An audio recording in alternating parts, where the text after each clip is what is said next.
Unscripted content! Today I'm going to be doing a tier list video of every 3D Mario title, including 64DS. Now, all the titles are right here. If you feel as though there's a title I'm missing, or if there's a topic you want me to do a tier list on in the future, let me know in the comments. It's right there, but right now we're going to talk about these titles. I got to get my positioning ready.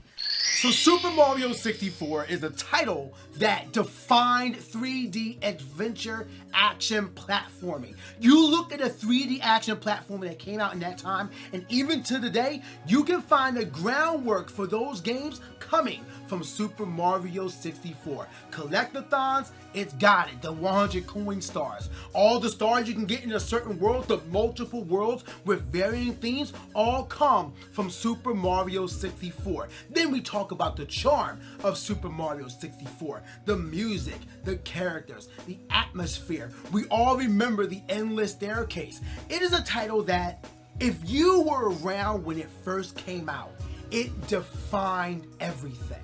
Every 3D action adventure platformer you played would come back to Super Mario 64. It's not perfect, it's not, but it's also the first 3D action adventure platformer. So I'd like to be lenient when you think about something that is creating the platform that everything else is building off of. As such, I'm putting Super Mario 64 in era defining. Many people, and definitely the younger generation, will call this game bad. And while it's not perfect if you want to compare it to what you have today, in 1996, Super Mario 64 was a banger, and to this day, it is consistently speed ran. There's a reason for that. There's way too much good that comes from Super Mario 64 for it to be placed anywhere else other than era defining. So a little spoiler alert, let's explain these tiers. Must play. These are titles that are the cream of the crop. Number one, if you want to play a Mario game, this is the first one I would recommend. Era defining, meaning that it may not be must play, but for what it did, it's an amazing title, which is why Super Mario 64 is right there. These games can define an era and will suggest how Mario games may be perceived in the future, like Super Mario 64 did. Good games means they're good games. Not bad games, not a great game. You can enjoy yourself. You might not replay it. You might want to replay it, but it's a fun game. Could have been better means that I probably wouldn't want to play these games again. I play them and they are kind of, you know what I mean? Like, they're alright, but it's alright. And I would skip. Spoiler alert, there is no game in this list that is a skippable game. You can play them all and enjoy yourself one way or another. Tier lists seem to be putting games under a microscope and completely scrutinizing every little thing about it. But if you just want to take it from a casual standpoint, I just want to play it, all these titles are very much playable. With that said, Sunshine! Super Mario Sunshine is a game where it's a new style. You're getting away from the polygons, more into the actual 3D models. Everything's looking a bit more smooth. And we take Mario to Isle Delfino, a self-enclosed area where you have 6, I believe, different areas, different platforming styles, and the main gimmick of the game is FLUDD. It's an abbreviation. I don't know what FLUDD is for. FLUDD stands for Flash Liquidizer Ultra Dowsing Device. What? Anyway, utilizing FLUDD, you're going to go across these 6 or 7 worlds, I forget the exact number, to try to get to the 7th episode, beat Shadow Mario, and then get to the top where you end up fighting Bowser, who's revealed at the end to actually be a part of this game, because he's not shown at all until this very moment. Well, Bowser Jr. is. But, you know, no Bowser until Mario! How dare you interrupt my family vacation? One of my favorite things about this game is when Shadow Mario is revealed to be Bowser Jr. There's something about that boss fight, the Mecha Bowser and the roller coaster, and then you got Shadow Mario coming out, then Bowser Jr. makes the official reveal for the first time ever, and he hits the line, "Leave my mama alone, you bad man. I won't let you take Mama Peach away."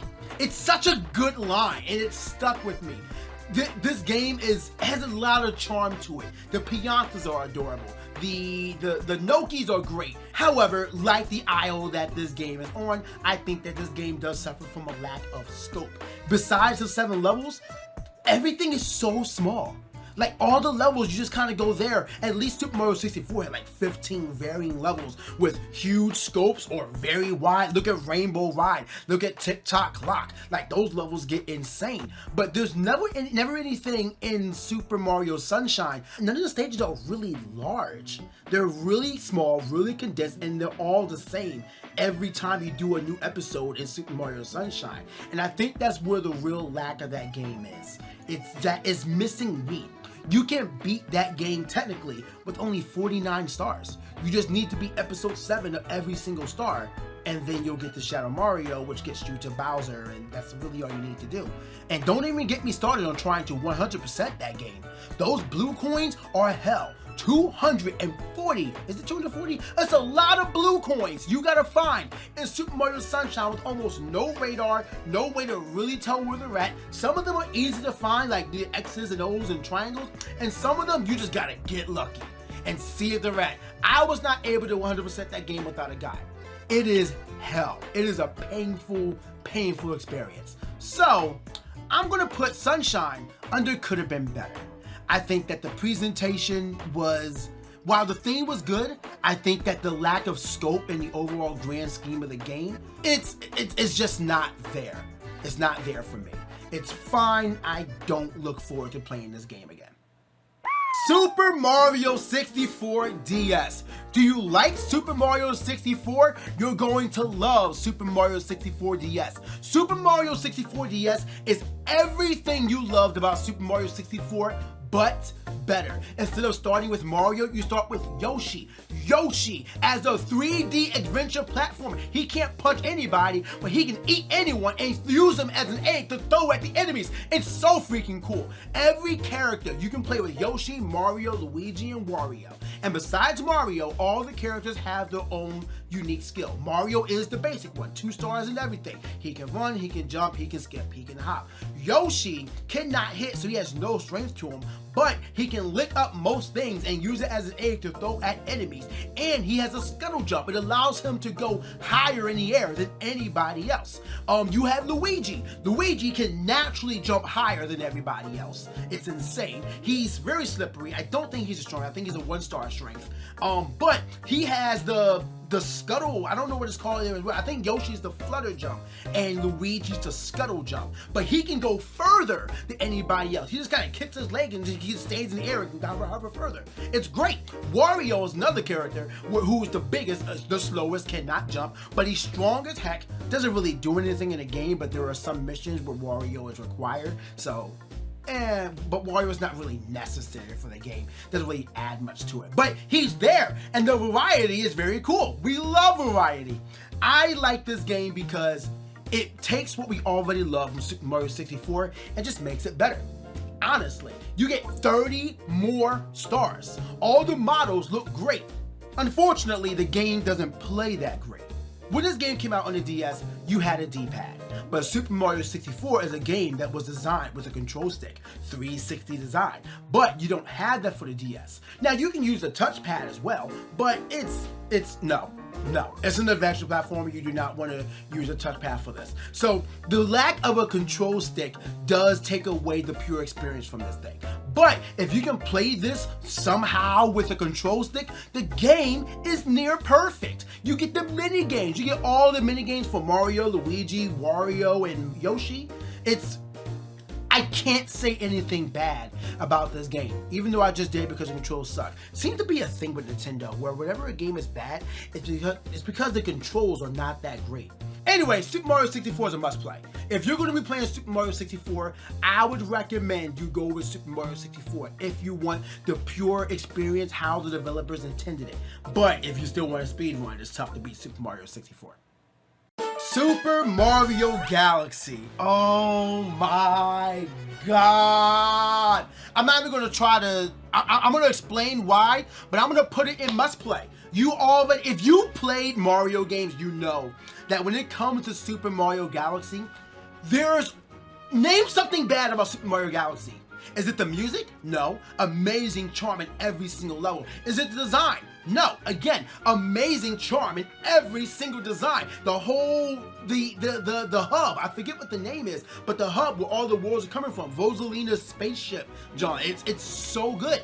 The music, the bosses, the characters, the gameplay, the Lumas, the stars, the music, did I mention the music? Oh my God, the music, the model, the design. What sucks about this game? That it came out on the Wii, so it's only 480p. Maybe that's it.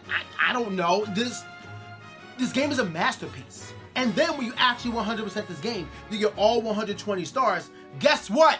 You unlock Luigi! And Luigi has his own skills and characteristics. And guess what? Luigi can collect 120 green stars. And there's one thing about Galaxy that people don't talk about.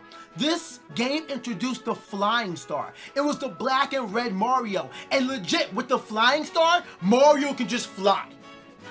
That's it.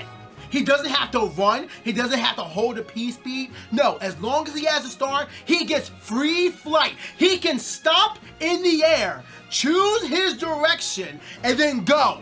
Flying Star Mario is broken is the reason why they never really implemented it in a future game. But that thing is top tier. Yo, Super Mario Galaxy, perfect game. Absolutely must play.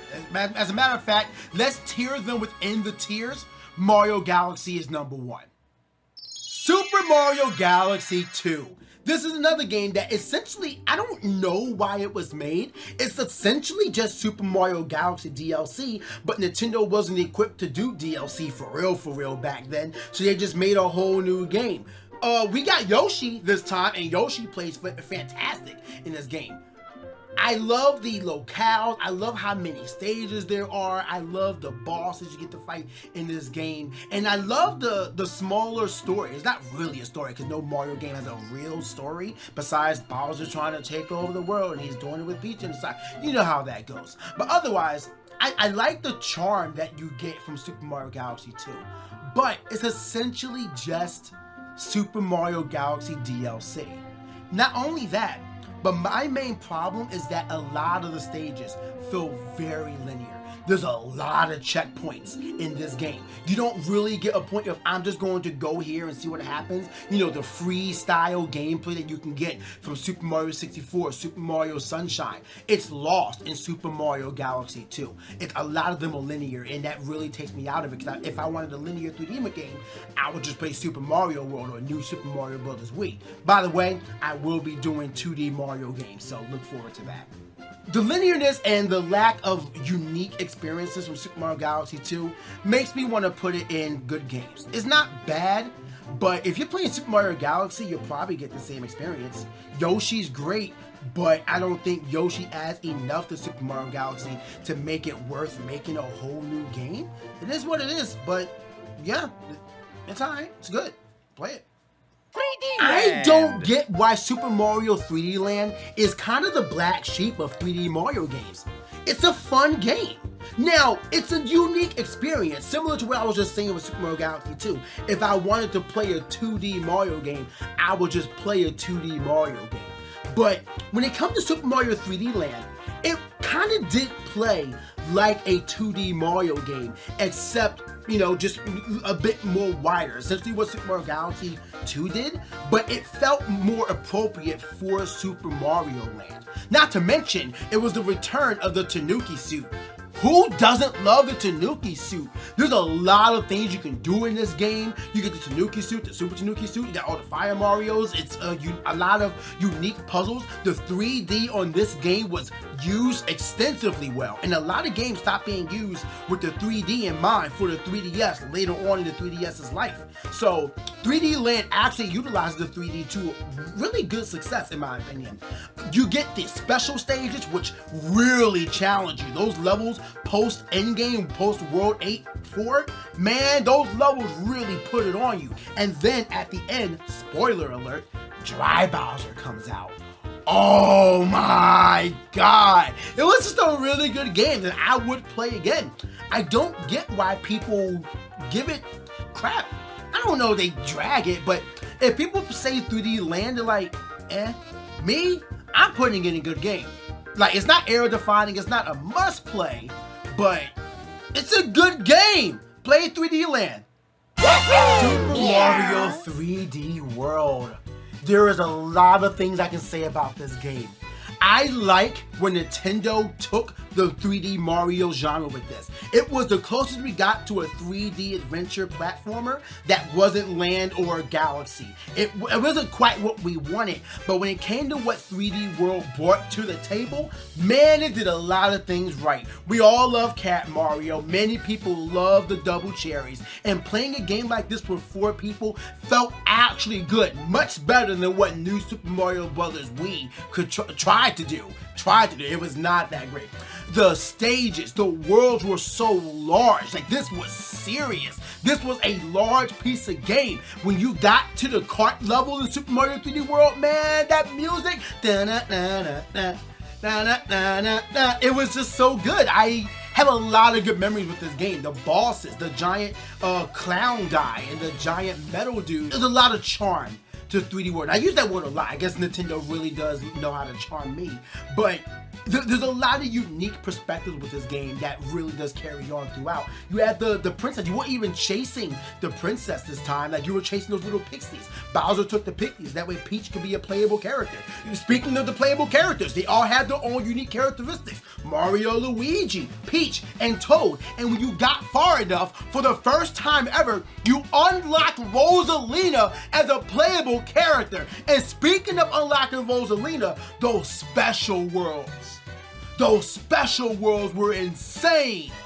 Dog, it was just, that's where like, if you want to challenge from a Mario game, beat the main game, get to those special worlds. Especially that last world, it will run you through. You better spam all your lives, because you will be losing it your first time around in those special worlds.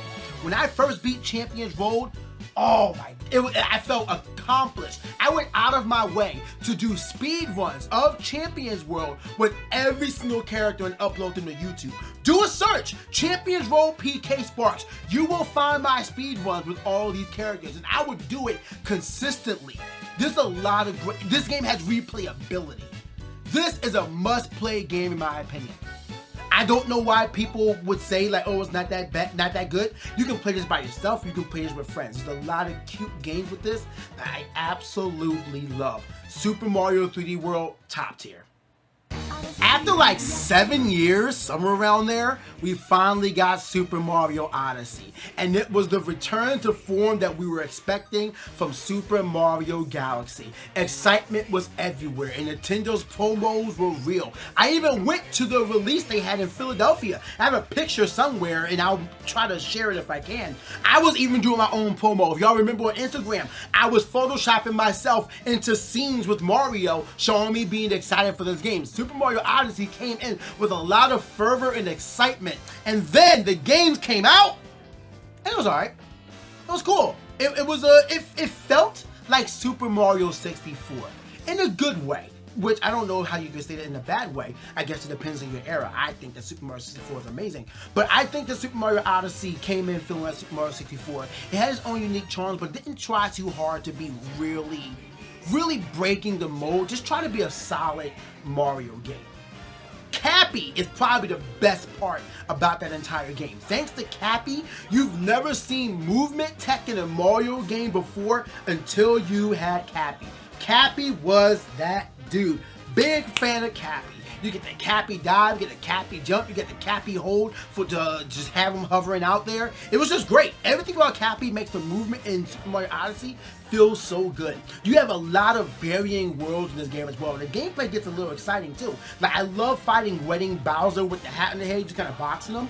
But actually, speaking of that though, I feel like the overall difficulty of Super Mario Odyssey was not that high. I felt like even though you got to collect, what was it, 900 moons or some absurd number, a lot of them were not, they were just given to you. A lot of them were just like, hey, go around the corner, and they're just right there. A lot of them weren't really earned, in my opinion, or didn't feel like it was earned. I wish it would have cut back on that and just kind of made the stars a bit more difficult to find. Some of them were fine, like in New Donk City, you had to do a whole RC kart race, and when you got done, you got a moon. All right, that's cool. But then some of them will really just go here. Oh, look, you went down this pipe. Here's a moon. Are moons important at all? I don't really get why the moons were swapped for the stars. It just felt weird. But being able to go to Peach's castle at the end of Odyssey was very good.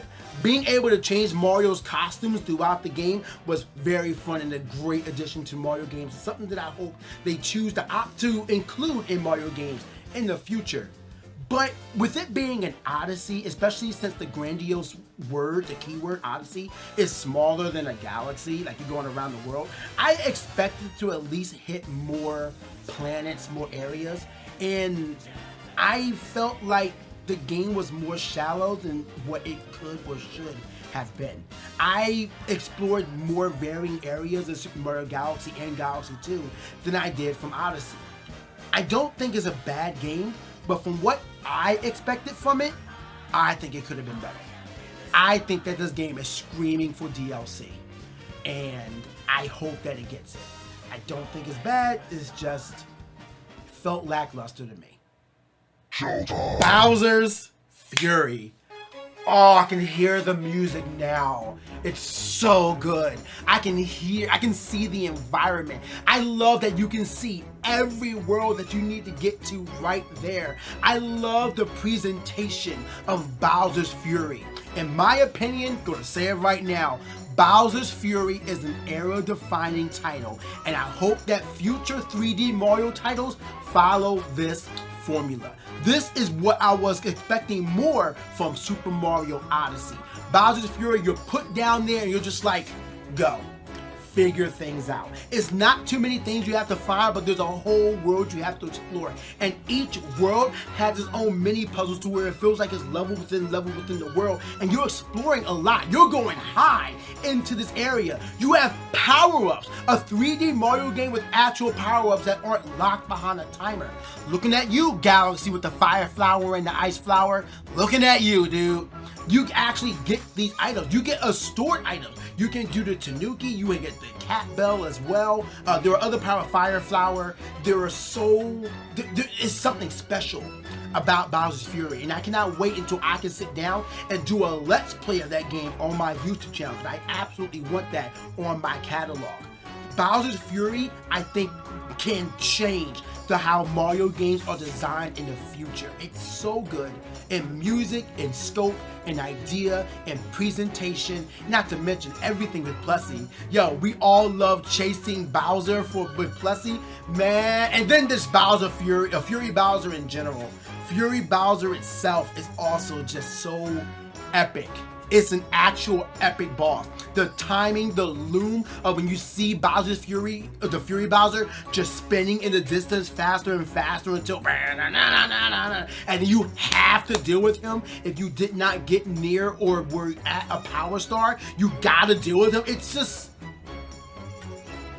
it makes me happy thinking about it. And I'm thrilled I want to play it again sooner than later.